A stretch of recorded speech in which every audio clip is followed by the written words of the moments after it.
Palmerabantsika rehetra ny tokatrano indray amin'ity hariva ity ary manasantsika hanaraka ny vaovao hatramin'ny farany. Mitaky ny fampiarana ny teti-bola mpanjakana 20 ny antenymerandoolona, indrindra mikasika ny teti-bola tokony ampiasain'ireo olona. Nampiatoana noho izany ny fandiniana ny volavolan-dalàna mikasika ny teti-bola mpanjakana 20 vola ravoavy sy Mamra Samuely. Miantona ny fandiniana ny volavolan-dalàna laharana 440 bara 20 izay mifehy ny teti-bola mpanjakana 20 eo anivon'ny antemerandoolona. Niditra asambomieritra nanomboka androany izany volavolan-dalàna izany kanefa nahatony loholona ary takin'izy ireo ny fampiarana ny teti-bola 20 indrindra moa ny momba ny teti-bola natokana ho an'ny antemerandoolona izay mihidy amin'izao fotoana izao. Nasehoneo fantapoko fantapirenena fa indreto izay loholona Madagasikara vonona hanatanteraka tsakany sy andavany ny andraikitra nankiny lalam-pandroenina taminay. Nataonay izany ary natombokay izany tamin'ny alatsinainy fa 30 volana novambra lasa teo satria nisy asambômiera iray makasika ny ratification ny accord de prêt ny famatsina ny pont Mangoky mandreo avatsika any Atsimandrefana. Laninay izany teto anivon'ny asambômiera anatin'ny commission finance économie et plan.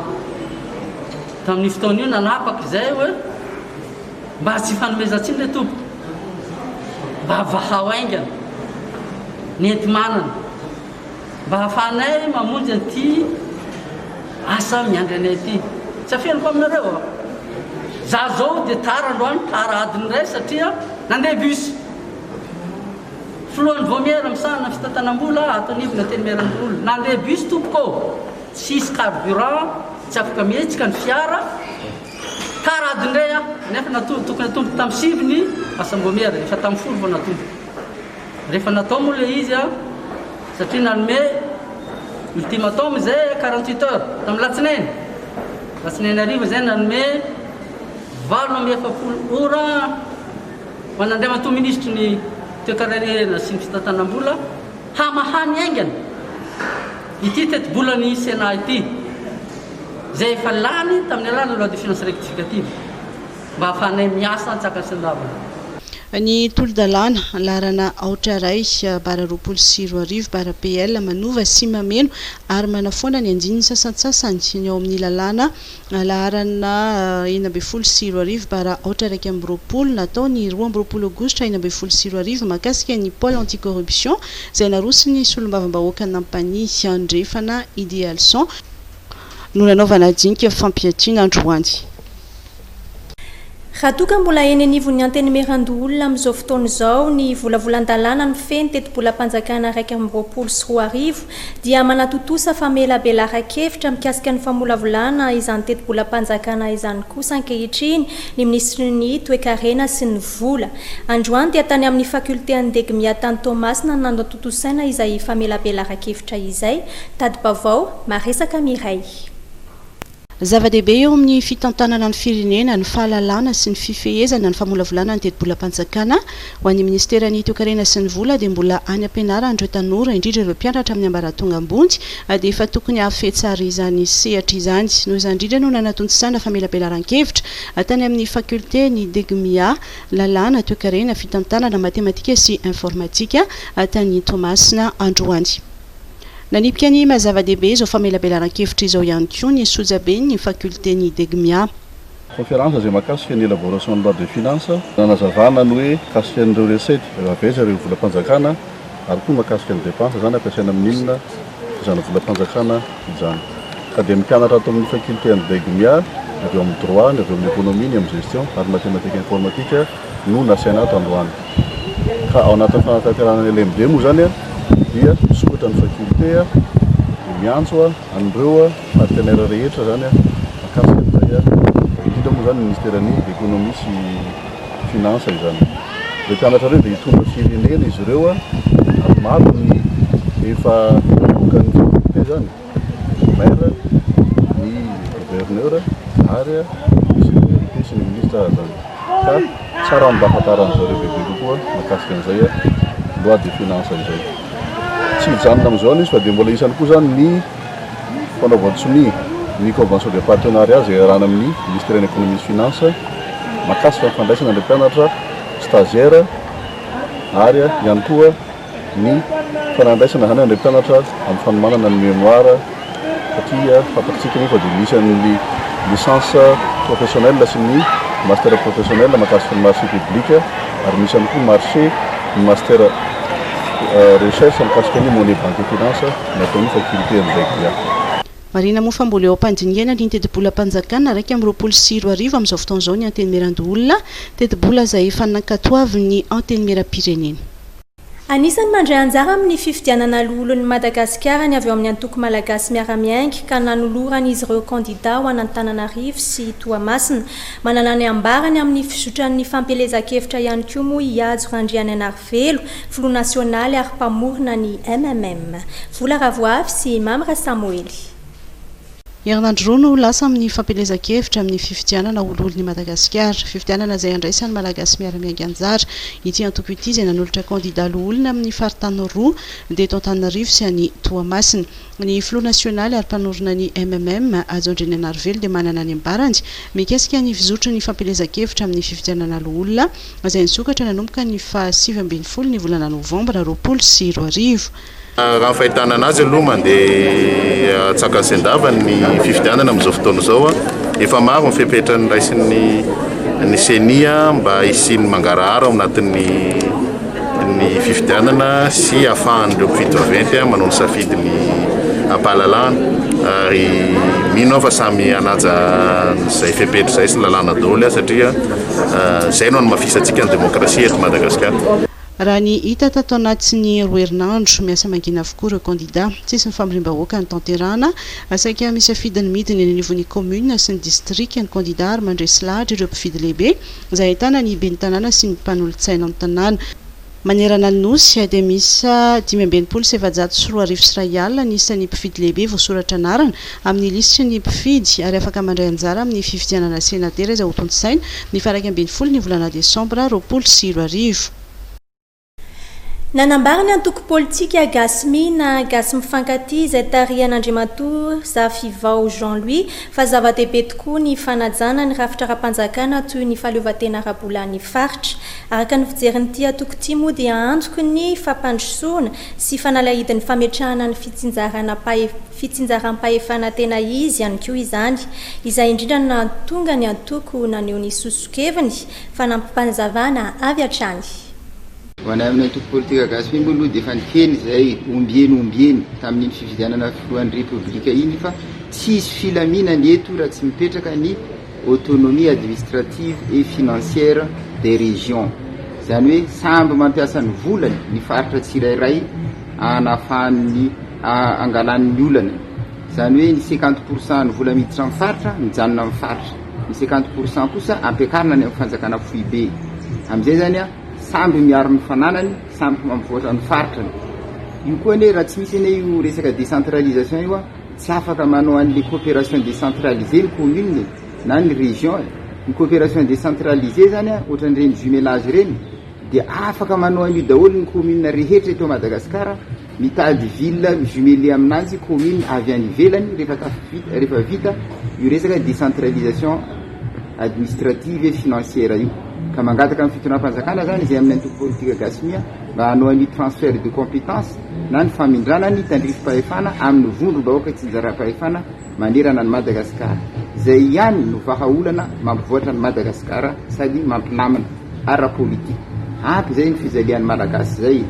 Tanterao io famindrana ny tandrifim-pahefana amin'ny vondrom-bahoaka tsinjaram-pahefana io mba hisian'ny filaminana eto amintsika. Ny resaka famantsinan-govo aloha dia efa nilaza izay tamin'ny antoko politika gasy fa ny centrale électrique charbon de terre ihany no vahaolana satria io ao agnatin'ny 7 volana dia vita 120 mégawatt.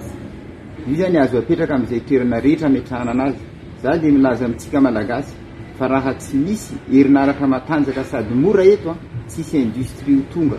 Fa rehefa misy herinaratra matanjaka sady mora io misy ny lalana tsy maintsy mandroso ny firenena. Ary amin'izay koa ne mahafaka mahandro amina fatana elektrika ny malagasy rehetra mba miena amin'izay ny fanaovana charbon, mba miena ny fanibana ny tontolo iainana eto amintsika satria ny centrale électrique charbon de terre moa tenen'olona hoe andoto tontolo ianana fa ny antsika ny tsy mandoto hoe ny antsika manapotika mihitsy manapotika nyntsika satria manao tavy itsika manao charbon atsika ka aminay manokana aleo apetraka an'io centrale électrique charbon de terre io a mba hitongavany industria ahazo asa ny tanora. Volavolan-dalàna mikasika ny famatsim-bola mitetina 2.7 tapitrisa dolara averina ao anatin'ny 7 taona izay nampindramin'ny banque africaine ho fampandrosoana ny BAD no nakantoavin'ny antenimera-pirenena ary anisan'ny nandany izany ireo député maro IRD Vola Ravoavy sy Mamra Samuely. Nankatoavin'ny antenimera-pirenena ny volavolan-dalàna lahatrana aotra 13 bara 24 tamin'ny 15 oktobra 24 izay mikasika ny findramam-bola amin'ny banque africaine ho an'ny fampandrosoana BAD. Famatsim-bola izay mitentina 2.7 tapitrisa dolara ary voafaritra ao anatin'ny 7 taona ny famerenana izany. Anisany nampandany ity lalàna ity ny député Maronisa IRD. Ny fanampiny reto hoe olona marefy malagasy mitovy amintsika ireo ahoana moa efa atsika hijery fotsiny ireo malagasy mitovy amintsika raha tsy ampina na hotantanana ny fiaina. Faharoa manaraka an'izany fahatelo relance économique zany no mampiakatra ny firenentsika. Raha tsy ianao azany relance économique zany resabe fotsiny ataontsika azy fa tsy androso Madagasikara. Raha matofoloha miteboka faharoa tiako resahana appui budgétaire no anaovana an'ity financement. Ny loi de finance ke ka fa lany tsika zany ke mandika ohatrany manao hoe mifidy loi de règlement zavatra efa vidy mbola anaovana polémique indray ve. Ny ministry ny vola sy ny teti-bola dia nanamafy fa ilain'ny Madagasikara entina manabevony kitapom-bolam-panjakana amin'ny taona 2024 ny findramam-bola mitentina 2.7 tapitrisa dolara amin'ny BAD io. Ny enim-bolana voalohany amin'ny taona 2024 izay nambarany fa mbola ahina ho sarotra noho ny mbola tsy hahavoavory manontolo ny etra ary noho ny sehatra tsy miankina mbola marisarisa ihany koa noho ny fiantraikan'ny crise noho ny Covid-19. Azotsika atao ny ensindrana ny vola io azotsika atao zany fa mba eritrereto ny impact an'izay amin'ny eritaona tamin'ity taona ity moa zany tsy mbola nampiasaintsika fa amin'ny eritaona satria jusqu'en 31 juillet 2021 nampiasaintsika azy. Ny etrana zany mety mbola tsy tafiditra araka ny tokony ho misy. Ny orinasa mety mbola misy no sahirana araka ny lazainy général atao hoe anao programme d'emploi tsy raha tsy sanatriny zany io misy vola napetraka dia samy ho tsinjaraina daholy tsy zay izy fa mampy budgétaire azy miditra amin'ny kitapo-bolam-panjakana isy fandaminana atao amin'ny secteur anankitelo composante sa secteur anankitelo zay eritreretina ho karakaraina atao ka izany aoka isika mba ho faly sy ravo mahazo an'izao ampiriza hoe satria ho sahirantsika amin'ny eritaona raha tsy misy amin'izay ataontsika hoe famoana ny BAD izay Akoatra izay dia nankatoavin'ny antenimera-pirenena ny volavolan-dalàna larana aotra 14 bara 22 izay mikasika ny findramam-bola mitentina 15 tapitrisa euro avy amin'ny AFD. Raha ny hita teny amin'ny lapan'ny Tsimbazaza, vitsy dia vitsy ireo député tonga nanatrika fivoriana androany. Amin'ireo député misy 150 dia manodidina 20 ihany no tonga niatrika fivoriana teny amin'ny lapan'ny Tsimbazaza io maraina io. Anisany tsy nampandany io fitrosana vola izay tafiditra amin'ny fandarana asa fanohanana amin'ny ady amin'ny Covid-19 ny député Tim voafity tao Arivomamo Rodin Rakotomanjato. Nambarany fa tsy tokony ampibabena trosa mavesatra intsony ny malagasy ary mitaky ihany koa moa izy ny siny ny mangaharahara eo amin'ny fitantanam-bolam-panjakana. Fanazavana. Za mitodika amin'ilay fanjakana zay rehetra miaraka amin'io. Tsy efa be ve izay nangatahana raha-posaina ny levoka malagasy zay. Dia ity indray Covid-19 indray ratification aide budgétaire niato raha tsisy mandeha amin'ny gelonina tsy fatara tsony nakarina nakatsina nakaroa dia mbola idakitra anay mbola tahatsona ndray zay foana ve hitonanan'le firenena zany amin'izao vokatrosa tanteraka le zanaka malagasy zany tsy niray aman-dreny malagasy hatrany amin'ny zanaka zavakeliny mbabenatrosa zay neo tsy fantatra voaviana hoe io problema mbola tsy mivoaka io nitatitra hatramin'izao le covid-19 sambola tsy toko tsy foroana tany velany entinay ianao zany mbola ampiditra anay atson'ireny député fa metimety ihany ny atao dia anaonay aloha sambotra aloha anaovana an'ledy budgétaire sy anaovana an'le covid-19 andrenimany orzala sao dia mba tsy rariny sao dia mba tsy mety zay aloha tsy raikitra d'accord amin'io fionana amin'ny gouvernement tamin'ny 12 décembre io ke sy tokony tany 12 décembre fa narosa tsy haiko inona ny antony satria anatin'ny ordre du jour dia novana sy mikosehana lidy navadika tany ina moa no ndrasany amin'ireo fa tsy neny tompoko ny be diabe zay le izy dia misaotra zay no ataon'le député rehetra mpanangatana miaraka amin'ireo zay no inonao hoe misaotra monsieur le premier ministre misaotra fitondrana na tsy nisy na nisy ny natao tany fa asan'le fitondrana tsy tokony isorana izy satria tokony hanao ny asana izy zany fa dia hoe reto zavatra ao anatin'le zavatra PCDE natao dia ireo zany tokony tanterahana na misy na tsy misy inona moa ny hitanainy aminay fonjany diafana tamin'ny président tany amin'ny président Razomampianina tany amin'ny PCDE ny président Razomampianina nginy natao fonja mety tsy tosika dia hitanareo mbola difinasa mbola tansainy daholo ndray mbola amoarana azy zao izy nanao an'io dia tokony zay natao hoe mba misaotra n'le continuité de l'état no atao zay mba azonay ihany ina moa azo any tsisy aloha koa tsy misy le tsisy sekoly manara-penitra le sekoly manara-penitra iny jerena amin'ny sekolina hôpital tsisy mampime renao mijerena hôpital narivo mamy zany me zany hoe zay fa le fanjakana fa mety dia tona moa fa zay le vaoaka miena ny marary azy hoe fandalinana ny drafitra izay ahitana tanjona sy vina ary teti-bidy ho fampandrosoana sy fanarenana ny Madagasikara ao anatin'ny PEM fandaniana didim-panjakana sy volavolan-dalàna mikasika ny olom-pirenena sy ny soram-piankohonana fandaniana didim-panjakana manazava ny fomba fiasa sy ny rafitry ny fobe toerana mitahiry ny maha olom-pirenena sy ny soram-piankohonana ary fandraisan'ny fanjakana tanana ny etra sy ny aba mifandraika amin'ireo fampitaovana nomen'ny PNUD izany rehetra izany no totosana andritry ny filan-kevitry ny ministra Vola Ravoavy sy Tsira Kotoarsan. Naroso teo anivon'ny filan-kevitry ny ministra ny fandalinana ny drafitra hitondra ho amin'ny fanarenana sy fampandrosoana ny Madagasikara ao anatin'ny PEM. Isany nomendanja amin'izany ny fametrahana ny tanjona sy vina sy ny teti-bidy mifandraika amin'izany arak'izay voafaritra ao anatin'ny velirano sy ny politika akapoben'ny fanjakana ary ireo vina voalaza ao amin'ny IEM. Raha ny vaovaony ely androany dia nomeny ny filoham-pirenena dimy herinandro ho an'ny ministra hanatanterahana izany. Hoentina miatrika ireo mpamaty vola rehetra sy ireo vonina ampiasan'ny volana eto Madagasikara ity PEM ity tsy hoela. Raha ny fehi-potoana mipetraka dia any amin'ny 10 volana janoary taona 2024 no andorana io drafitra ho an'ny fanarenana sy fampandrosoana ny Madagasikara io. Marina fefa maro ireo tetikasa natomboka arak'izay voasorotra ao anatin'ny politika akapoben'ny fanjakana tafiditra ao amin'ity PEM ity. Fampandrosoana azo tsapaitanana sy azo refesina ao anatin'ny foezaka antenantenanezaka ary lavitrezaka mba ahafahana mametraka zavatra tsara sy mendrika ho an'ny taranaka faramandimby no andrafitra izany ny drafitra ho an'ny fanarenana sy fampandrosoana ny firenena io. Akoatra izay dia nisy ihany koa ny fandaniana didim-panjakana sy volavolan-dalàna. Nolanina nandritra ny filan-kevitry ny ministra ny volavolan-dalàna mameno ny 970 ao anatin'ny lalàna laharana 812 tsipika 820 tamin'ny 9 volana febroary 2012 mikasika ny maha olom-pirenena sy ny soram-piankonana. Nolaniny filan-kevitry ny ministra no tanterahana omaly io ihany koa ny didim-panjakana manazava ny fomba fiasa sy ny firafitry ny foibe toerana mitahiry ny maha olom-pirenena sy ny soram-piankonana na ny Centre National d'État Civil et de l'Identité.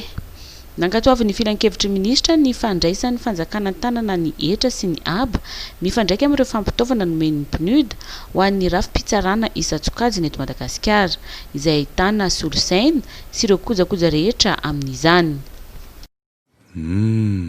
Ça sent Bah oui, ça sent la fête chez Batimax.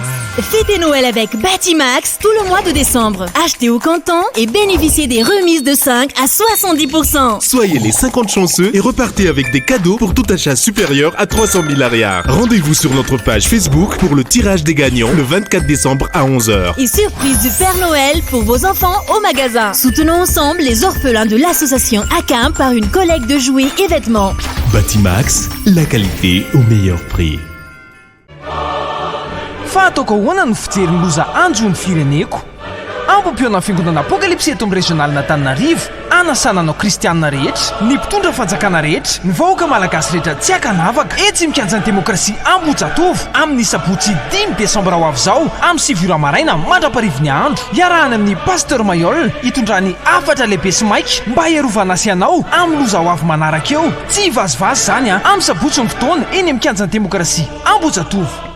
Tapaka ny rano eny Ambomanga kely sy Ambomahitsy noho ny fantson-drano izay nisy nangalatra teny amin'ny tompo-pamokaran-drano amoronakona niara-ny fitsaram-bahoaka ny mpangary posta ao anaty taxi be andeha ho arahantsika ireo vaovao tapatapany.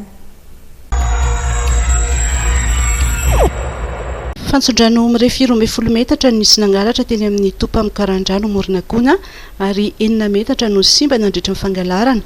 Tapakarak' izany ny famatsin-drano teny Ambomanga kely sy Ambomahitsy azay ny sitraka izany hatramin'ny siny ity tompo-pamokaran-drano izay mamokatra 100 mm toratelo isan'ora ity.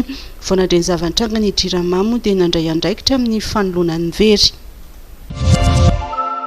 Mpangary posy iray anotra tehaka teo mpanaovana ny asa ratsy ny tao anaty taxi be ka niara ny atezeram-bahoaka tratran'ilay rahamatony karoka ny poketra ny tao anaty bus moa ilay tovolahy ka ny antsony vonjeo taitra avokoa ny mpandeha tao anatiny nitady lalana itsoany ity mpangary posy ary tavoaka ny taxi be saingy tsy afaka nakaiza noho ny amaroan'ny olona nanentsika azy tratrandreo fokon'olona teny Tsimbazazy ilay tovolahy dia niara nidaroka noho ny atezeram-bahoaka taminy tonga teny atoerana ihany koa moa ny polisy ny sambotra azy. Tany Ambiaiosy jiolaray mpanamboatra sy mpamatsy basy dahalo no voasambotra ny zandarma rao etsika fampandritany atao Tsanan'olika any Iosy omaly. Angom-baovao avy tamin'olona tsara sitrapony nafantarany ity jiolahy ity sy ny asa ratsiny nosavaina ny tranony araka ny fahazondalana avy tamin'ny fitsarana ka sary natao ny basom-borona tsy misy laharana miisa 5 basipoleta iray basipoleta vita tanana iray miaraka amin'ny tranombala sy bala iray vodibasy vita hazo iray bala basom-borona miisa 7 fanambiana sy fitaovana fampiasany miaramila fitaovana samihafa nampiasaina tamin'ny fanamboarana basy araka ny famitorana natao dia efa avokoa ireo mpiray-tsokombakomba aminy sy ireo andion-jola efa novatsiany basy ka efa karohiny izy ireo amin'izao fotoana izao. Rongony Jimgony lehibe milanja raiky amin'ny 30 kilao no sarin'ireo zandary avy ao amin'ny groupement de sécurité intérieure GSI ao Sakara ny voalohany volana décembre lasa teo tamin'ny 7 ora alina teny amin'ny lalam-pirenena fahafito atao mpivoahana ny avaratry ny tanàna ny Sakara. Angom-baovao maro potitra avy amin'ny olona tsara sitrapony nafantarana fa misy fiarabe mpitatitr'entana sira sy manga no mitondra ny rongony no tsirihana avy hatrany ny fiara voalazaka hatratehaka tokoa ireo rongony. Jula Misayen nolana tamin'ny fomba fianakaviana tovavy 15 taona monja tao Tanambaodaoda any Sambava notra tehaka ny izandary ny afara tamin'ny fahafatesan'ilay tovavy mihitsy moa zao herisetra ny atra tamin'izao ny aliny 7 ka ifo 30 novambra teo no nitrangany loza vatany vao nandreny zavansieo ny izandary avy ao amin'ny tompon-janapasitra Anjangoveratra dia nidina ifotony indrisa nefa faifanamon'ny ainy ilay tovavy nanomboka teo ny fanadindiana ka zao ny afara tamin'ny fisamborana ireo tsy mataotody izao. Mitohy hatrany ny hetsika fitsirihana fisintonana jiro tsy ara-dalàna totisain'ny orinasa Jirama omaly izy ireo dia teny amin'ny quartier des soudeurs teny Anosy ary teo ihany koa dia nahitam-bokatra ny hetsika izay natao hanadiovana ny fampiasana ny herinaratra sy ny rano vatsian'ny Jirama ary tafiditra ao anatin'ny ezaka fanatsarana ity orinasa ity. tokantrano misy enambin'ny folo nanaovana fitsiriana ho malika ndraiky ambin'ny folo tamin'ireo no nahitana fisintonana jiro tsy ara-dalàna araka ny fanambarana avy amin'ny orinasa Jirama. Anisan'ny tsikaritra tamin'izany ny fisiana compteur kanefa tsy misy disjoncteur, teo ihany koa ny fisintonana jiro avy amin'ny fil efa misy ao, zany hoe zarazara amin'ny tokantrano hafa. Ny compteur no esorina kanefa ny herinaratra mbola mandeha iantsy, ny fitsondromana tarby isitonana jiro no tapahana avy hatrany ireo herinaratra tsy ara-dalàna ireo ary anokatra fanadihadiana lalina ny Jirama. Marina hatrany fa tafiditra ao anatin'ny hetsika coup de poing izay natao hamingorana ny fampiasana rano sy herinaratra tsy ara-dalàna avy amin'ny Jirama izao natao izao tanjona ny anarenana ity orinasa ity. Ny cellule de lutte anti-fraude et vol eto anivon'ny Jirama sy ny direction de la protection de revenus et de la lutte contre les fraudes no nitarika ny hetsika ary ny arahana natanteraka tamin'ny direction de l'audit et du contrôle interne sy ny direction technique électricité Antananarivo. Ivadika eo amin'ny lafin'ny toe-karena indray isika raha anisan'ny fiantonana ny asa fantarana ny seranantsambo ny Toamasina nandritry ny fotoana nampirongatra ny valanaretina coronavirus. Izany moa dia fepetra noraisina mba hiarovana ireo mpiasa tsy hotratra n'ity valanaretina ity. Dia anomboka amin'ity volana desambra ity indray no anomboka ny asa ary amafisina trano ireo fepetra fiarovana. Jemimara Daniel sy Mamra Soanaivo. Anomboka amin'ity volana desambra ity ny fidirana amin'ny dingana faharoa ny asa fantarana ny seranantsambo Toamasina izay hanamboarana ny quai C4, ny fanatsarana ny lalana anatin'ny seranana. Ny fanamboarana izay nahitana fiatonana nandritra ny fotoana nampirongatra ny valanaretina ireny. Marina moa fa tsy nikatona mihitsy ny seranantsambon'ny Toamasina tamin'ny fotoanan'ny coronavirus sy ny fiboana ireny no izy ankina ny toe-karena malagasy. Nisy hatrany nefa ny fepetra niraisana nentina ny arovana ireo mpiasa ny seranana tsy hotratra n'izay valanaretina izay. Na dia efa nijanona aza ny fotoanan'ny amehana ara-pahasalamana dia mbola amafisina hatrany ny fiarovana eo anivon'ny seranan'ny Toamasina amin'izao. Raha vao nanomboka ny confinement tany amin'ny mois de mars tany hoany dia anisany nametraka fanontaniana be dia be mihitsy ny hoe ahoana ny ahafahantsika miaro ny ataoko hoe ny fidirany amin'ireny seranana reny satria raha malalany ka ankoatran'ireo hoe famezivezena amina abakabaka dia anisany tena miatoka ny fiainantsika ihany koa ny fidirana sy ny fivohanentana amin'ny ranomasina. Ary eto moa zany dia ataoko hoe manamafy aminareo fa nanomboka zay le misina fahamehana ara-pahasalamana moa zany zay ny farana vao tsy elakory zay zany dia mbola ataoko hoe mbola tsy nihidy ny seranantsambon'ny Toamasina fa tsy maintsy natao zay nampandehanany amin'ny seranana io satria ny antony moa zany niankinany toe-karena be io seranana io zany. Ary tamin'izay fotoana zay zany nisy lamina nisy mesure rehetrarehetra noraisana zany mba ahafahana zany miaro atsika amin'le aretina. Areto dia miteny aminareo fa mbola tsy nisy tranga fantatra zany niseho ka amin'ny alalana sambo na reo le mpitatssambo avy any ivelan'ireo no napiditra anazy to amin'ny seranana mbola tsisy zay zany ary azoka mafisina eo ary nefa tsy midika akory zay fa ijanona amin'izay tsika fa vao maika manamafy ny lamina rehetrarehetra izay misy. Entina nampiana ny seranan'ny Toamasina sy ho fiarovana ireo mpiasan'ny seranana indrindra amin'izao fiverenan'ny asa fanitarana izao dia nanolotra fitaovana maro ho an'ity seranantsambo ity androany ny fanjakana japonais amin'ny alalan'ny JICA. La JICA s'engage à appuyer la SPAT afin de mitiguer les risques de transmission de virus ou d'autres de l'épidémie. J'ai bien noté avec beaucoup d'appréciation que la SPAT se dote de 2 centres médicaux qui peuvent prendre en charge des hospitalisations à court terme par le biais de financement non conventionnel. Nous avons pu faire l'acquisition des équipements médicaux pour ces 2 centres d'équipement de protection individuelle au personnel soignant et administratif. Je suis confiant que cet appui puisse soutenir la qualité de la prise en charge des patients.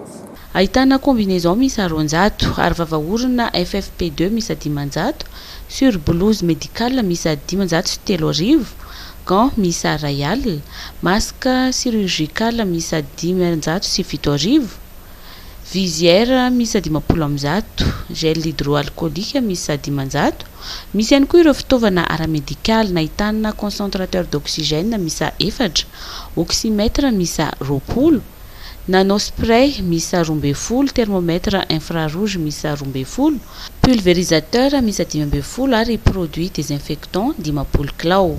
Anampina ireo ivitoeram-pitsaboana misy 2 any SPAT sy iarovana ireo mpiasa mitsabo sy ny staff rehetra ao amin'ny SPAT moa ireto fitaovana nomeny JICA ireto. Manatanteraka atrikasa ijerevana miaraka ny lafin'ny teknika sy ny lalàna hitantanana ny faritra-masin'i Madagasikara izay manana harena sarobidy toy ny pétrole, ny hazandrano ary ny harena kibon'ny tany. Ny ministera ny fanajarenany tany sy ny asa vaventy miaraka amin'ny ministera ny fambolena, fiompiana ary ny jono. Fanadiadiana eo amin'ny sarin'ny Vola Ravoavy sy Mamra Samuely. Mitahiry arena tsy hita pesipesena ny faritra-masin'i Madagasikara raha tsy hitanisa fa tsy ny pétrole, arena kibon'ny tany, hazandrano ary zavaboary samihafa. Saingy hatreto dia tsy manana drafim-panajariana ny faritra-masina malagasy isika. Ho fiomanana indrindra amin'ny fametrahana drafitra hitantanana ny faritra-masin'i Madagasikara, ny ministeran'ny fanajariana ny tany sy ny asa vaventy miaraka amin'ny ministeran'ny fambolena sy ny fiompiana ary ny jono dia manatanteraka atrikasa hijerena miaraka ny lafin'ny teknika ary ny lalàna entina hitantanana ny faritra-masin'i Ny atelier androany dia atelier fikonan-doha izay isorana ny ministera namana na ny arana molavolana ary ny mpamatsy volasy moa ny USAID ahafahantsika manomana ny planification spatiale maritime izay hoentina hitantanana ny ranomasina raha fitinina eto amintsika. Fantatritsika tsara avantsika dia nosy ary misy didinina ranomasina lehibe izay isan'ny harem-pirenena ihany koa. Hatreto mbola tsy nanana politika mazava isika amin'ny fomba hitantanana sy fandrindrana ny fitantanana n'io ranomasina io. Dia izay no nezany ministera roa izay ministera fanajariana ny tany hanomana an'ireo drafim-panajariana ny ranomasina fa ny ministera ny fambolena sy ny fiompiana moa ny tena mitrandraka ny arena anatin'ny ranomasina amin'ny ankapobeny ary misy koa ireo ministera hafa izay manjifa ny ranomasina na eo amin'ny resaka fizahatany na eo amin'ny resaka arena an-dranomasina na eo amin'ny resaka tontolo iainana ihany koa. Fanomboana amin'ny fakakevitra no tanteran'androany teny amin'ny Carleton Nosy fa mbola itoy izany araka ny nambara ny sekretera jeneraly ny ministeran'ny fambolena, ny fiompiana ary ny jono. Tsika amin'ny radio reny angamba matetika hoe misy vola betabe ny very eo fa hatramin'izao moa mbola tsy afaka mamoaka chiffre aloha raha izay eo amin'ny ministera fa fantatra fotsiny hoe misy le izy na itsika reny tsy mahafantatra hoe ohatrina inona ny zavatra tena misy ao amin'ny raha faritra-dranomasitsika io hoe firy ny stocktsika tsy fantatra kosa nefa misy nefa namoaka chiffre za tsy miteny hoe diso reny na marina fa mba tsara justifiena kosa le izy fa izy aloha hoe betsaka ny zavatra very satria tsika tsy manana hoe ahoana ny tantanana an'io faritra-dranomasitsika io fa io moa tonga moa fotoana zao samifagnembony eto moa ministera maromaro dia andinika an'izay dia amoaka an'izay fa apartir an'izay ngamba tsika vao afaka miteny marina hoe io marina izay vola zay hoe io marina volantsika very. Zava-dehibe ho an'ny fitantanana ny arena an-dranomasin'i Madagasikara hoy agady secteur tale misana ny tontolo iainana eo anivon'ny USAID ny fananana ny drafitra hitantanana ny fari-dranomasina. États-Unis dia manohana ny Madagasikara amin'ny fametrahana izany amin'ny alalan'ny fandaran'asa USAID aitao. Fanafonana ny tsy fanjari-tsakafo, fanarenana aingana ny fiainan'ny olona ny Atsimon'ny Nosy, ezaka fanarana maso sy fandraisan-tanana ny fahasalaman'ny olona izay sahan'ny ivitoerana misahana ny fandrindrana ny ady amin'ny kere tarihan'ny ministry ny fiarovam-pirenena sy ny maro hafa. Ireo ny lara-pahamehan'ny gouvernement tamin'ny ady amin'ny kere any Atsimon'ny Nosy, fanadiadiana miaraka amin'ny Vola Ravoavy sy Mamra Samuely. La ara-pahamean'ny gouvernement tany ady atao amin'ny kere ny anafoana ny tsy fanjari-tsakafo ary ny anarenanaingana ny fiainan'ireo mponina any Atsimon'Osy mba ho fanatanterahana izany manohy ny ezaka amin'ny fanaraha-maso sy ny fandraisana ny tanana ny fahasalaman'ireo olona mila izany any an-toerana ny fitoerana misana ny fandrindrana ny ady amin'ny kere izay tarihin'ny ministry ny fiarovam-pirenena. Akoatra izay dia mitoy ihany koa ny asa fanisana ireo olona hiaran'ny tsy fanjari-tsakafo sy marary mba ahafahana mandravona ny paikady rehetra ary indrindra ahafahana manana saritany mazava maneho ireo toerana tena mila fanampiana ary tokony anaovana fizahana sy fanaraha-maso ara-pahasalamana. Ireo miaramila ireo dia nampidina ty manokana satria misy amin'izy ireo ny fahasalamana izay manana traikefa feno tamin'ny plateforme nationale de gestion médicale du Covid tany Antananarivo zany izay manatraikefa feno amin'ny resaka recensement amin'ny resaka suivi zany hoe amin'ny resaka fanisana sy fijerevana ny fivoarana toedrara ara-pahasalamana izay ilaitsika tokoa ankehitriny satria raha tsy misy an'izany fanisana zany dia sarotra ny editsika amin'izany io kere io ka zany fanisana zany no voalohany asa voalohany indrindra izay ho sanin'izy ireo. Ny miaramila ny BMM dia miara-miasa akaiky amin'ny ministeran'ny fahasalamam-bahoaka amin'ny fizahana sy fanaraha-maso ny fahasalaman'ny mponina any Atsimo. Marina fa maimaim-pona avokoa na ny fizaham-pahasalamana na ny fanafody-tsaboana ny mponina izay mila izany. Iaran'ny antany sy ny tsy fampitsakafo ny commune amin'ny distriktan'ny Betroka araka ny tatitra izay nataony ny solombavam-bahoaka Randriana Solo Jean Nicolas 590 commune anatin'ny distriktan'ny Betroka moa no tsy manana rano madio ary betsaka ny zaza ao an-toerana izay marary kibo amin'izao fotoana izao. Fanazavana izay entin'ny député Randriana Solo Jean Nicolas député any Betroka. Ahitany nanao ny ataony amin'ny distriktan'ny Betroka zany ny pieriny Covid-19 moa zany azy nao dia manjary mizaly le vahoaka zany misy sakafo. Betroka zany dia faritra na masy faritra telo rehefa novodrindra amin'ny faritra Nosy. Faritry ny Tsimandrefana, faritry ny Orombe, faritry ny Androy. Nefa amin'izao izy zany dia mizaly leo. Amin'izao zany akilay Betroka eo dia mihinana mangamanta homany dia miteraky fivalanandra miteraky fievra typhoïde zany mahazo aminay zany amin'izao fotoana zao satria ina mahatonga zany tsy misy sakafo hoany. Anay Antsoavo sotrana Sondrapanjakara izay taritin'Andriamatoa Andry Rajoelina fa nisy sesika natao amin'ny sabotsy teo izay ny vary zaravary 300 tokantrano fa raha malala fa Betroka zany dia 22 commune. Ka manao soavo zay mba ijerevina amin'ny commune nareo lavitra andrinareo satria misy fokotany zay tsy takasa tomobile toko misy fokotany zay tsy misy hoanina ntsony fokotany tsy tsy rano sana commune ny Ambindamaso Ouest, commune ny Bepomodoué, commune ny Abrotra sahira zany fokotany sasasasy amin'izany tena zany. Ka io moa zany manantsoavo zay satria zany ny asan'ny Sondrapanjakana rehefa fitarana mikasika an'izany hafa ny zavatra promesse fa io zany mila fanaovana zavatra provana bebe satria ny rano misotro madio ny tena fiaignan'olona rehetra. Betroka rehefa 95% commune amin'ny Betroka io dia ny ay zany dia zavatra maharitra satria commission tantanako zany azy nao resaka fambolena dia tokony concentré amin'io zany fanjakana hoe mba ijery masomboly ny olona ireo zany hoe masomboly vafatina mba haharitra amin'ny olo zany mandavataona dia fitaovana hoentina iasa dia famatsiram-bola ho an'ireo zay tantsara zay tena hoe voninano ny zavatra zay mahatonga olo manao infraction dia resaka foto-drapitrasa fa amin'ny école tsy misy avy teo lekibon'olona anoana mahatonga olo infraction fa raha ohatra ka menao satria tamin'ny fotoana ty zany azy nao ny ambavano tokony hoan'olo amin'ny taona zay tokony hitrakany mosary na vidy satria tratry ny confinement ka miangavy zany zahay mba ho zay vakaiky zay zavatra fa apitaiko zay ny zavatra zany amin'ny eo amin'ny resaka fahasalamana voafehy fa tsy mbola resy ny valanaretana Covid-19 nanao fanambarana moa ny ministry ny fahasalamam-bahoaka prof Rakotovao Antrala Jean-Louis ny amin'ny mahasarobidy ny fanajana sy ny fanohizana ny hetsika sakana amin'ny ady amin'ity valanaretana Covid-19 ity fa nampanazavana. Tsapa tokoa fa ohatra somary mivavakely zany a ny fanajantsika zany a ireo fitsipika fepetra sakana ara-pahasalamana zany a edivana amin'ny coronavirus. Androany zany dia tiako no milaza eto fa ny coronavirus tahaka ny firenena rehetra dia voan'izany Madagasikara, tsy afa-miala isika. Ary ao anatin'izay nefa dia tsy nijery fotsiny ny mpitondra fanjakana fa dia nametraka ny paikady. Dia efa hitantsika moa fa naomby ny paikady satria voafeha ny coronavirus fa kosa mbola tsy resy izany coronavirus zany.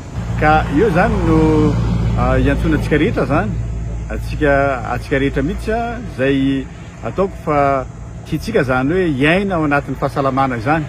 Indrindra fa atsika zao zany hiatrika ny faran'ny taona dia mba mahafinaritra zany hoe mandalo ny faran'ny taona ary mitsena ny taom-baovao iny ao anatin'ny fahasalamana.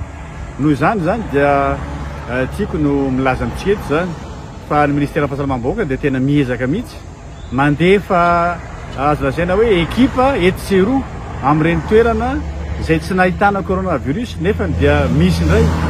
Dia tsy mbola betsaka aloha fa mba roa sy telo sy efatra aloha hatreto dia misy toerana izay tsy tena afaka tsara ilay izy dia tsy maintsy alefantsika any zany ireny olona rehetra ireny, ireo mpiasan'ny fahasalamana izany. Na zany na tsy zany dia ity coronavirus ity mba hitazonantsika zany vokatra izay azontsika ankehitriny tsy maintsy amafisitsika tsirairay avy mihitsy hisambatan'olona ny fiverenana amin'ny fanajana ireo fepetra sakana.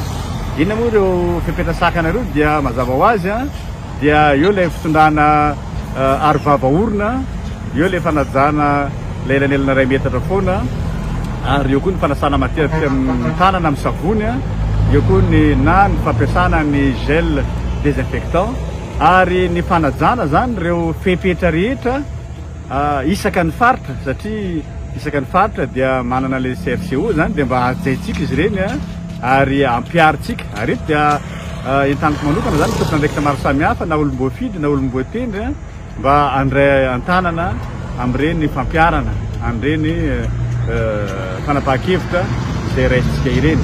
Androany kosa ny nanamariana amin'ny andro iraisam-pirenena ho an'ny manana fahasembanana. Nisy nihetsika nanamariana izany tetsy amin'ny lapan'ny tanàna ny maraina teo izay nikarakarainy ny ministeran'ny mponina.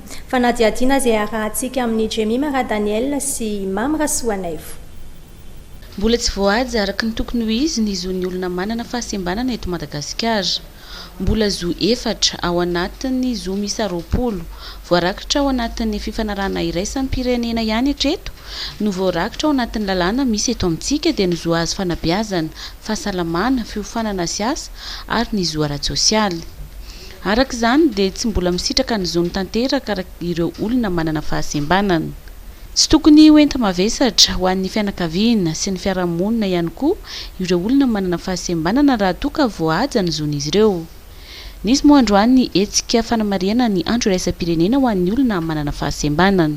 Faly zany izay olona manana fahasembanana mahita zany zao hetsika ny karakarain'ny ministeram-ponina sy ireo mpiara-monina antoka entina ankalazana ny andro iraisam-pirenena ho anay izay 3 Desambra izany.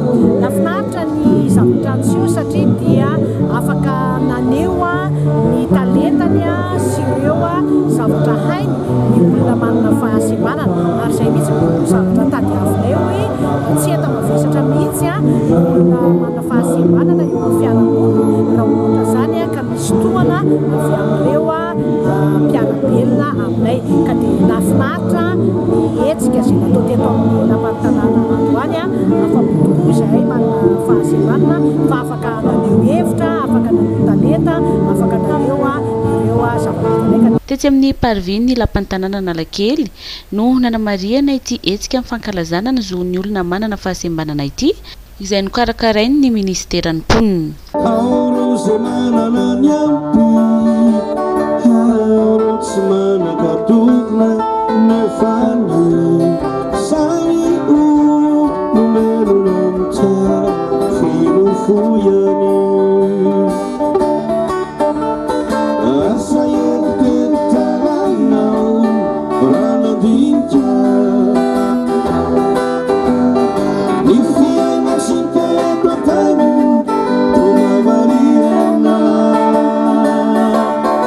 Anatreto ary ny fampalalam-baovaontsika amin'ity ariva ity misaotra anao nanaraka izany hatramin'ny farany ary misaotra ihany koa ny salon de coiffure Mahena eo Antanimena izay nanao ny taovolo sy ny tarehy dia mametraka ny veloma mandra-piona indray.